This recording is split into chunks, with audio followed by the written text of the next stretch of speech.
Hello বন্ধুরা, আসসালামু আলাইকুম। কেমন আছেন সবাই? আজকে আমি আপনাদের দেখাবো আমাদের অফিসে ঈদের ছুটির দিনে কিভাবে কাজ ও মজা করি। তো ভিডিওটা সবাই শেষ পর্যন্ত দেখবেন। তো গাইজ, আজকে আমি অনেক অনেক খুশি। সবাই দেখতে পাচ্ছেন গেঞ্জি আর প্যান্ট পরে রেডি হয়েছে অফিসে যাওয়ার জন্য। বাসা থেকে বের হয়ে দেখি সকালের ওয়েদারটা অনেক সুন্দর, তাই কিছু না ভেবেই অফিসের উদ্দেশ্যে রওনা দিয়ে দিলাম। এই আমার অফিস অলরেডি চলে এসেছি। এখন উপরে ওঠার পালা, তাই আস্তে আস্তে সিঁড়ি দিয়ে উপরে উঠে গেলাম। এখন অলরেডি আমি আমার ফ্লোরে চলে এসেছি।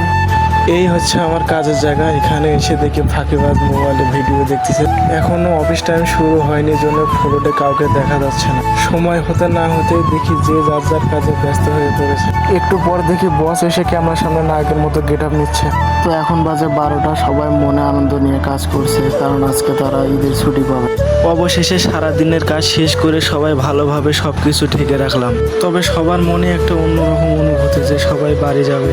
এরপর সব কোয়ালিটি মিলে এক জায়গায় চলে আসলাম, কারণ বসেরা আমাদের ছুটিতে যাওয়া নিয়ে কিছু কথা বলবেন। ইনি হচ্ছেন আমাদের কন্ট্রোলার বস, তিনি কিছু কথা বললেন। এরপর আমাদের ইনচার্জ বস, উনি আমাদের মাঝে অনেক সুন্দর কিছু কথা বললেন। এখানে দেখতে পাচ্ছেন বসেরা কিছু গিফট আনছে আমাদেরকে দেওয়ার জন্য। তো যে চার্জারটা যে সে নিয়ে গেছে, আমিও নিয়ে নিলাম। তো এখন আমরা চলে যাব। তো অবশেষে ফাইনালি আমি আমার অফিসের নিচে চলে আসলাম। এবার বাসায় যাওয়ার পালা। সবাই ভালো থাকবেন, সুস্থ থাকবেন, শুভকামনা। সবাইকে ধন্যবাদ।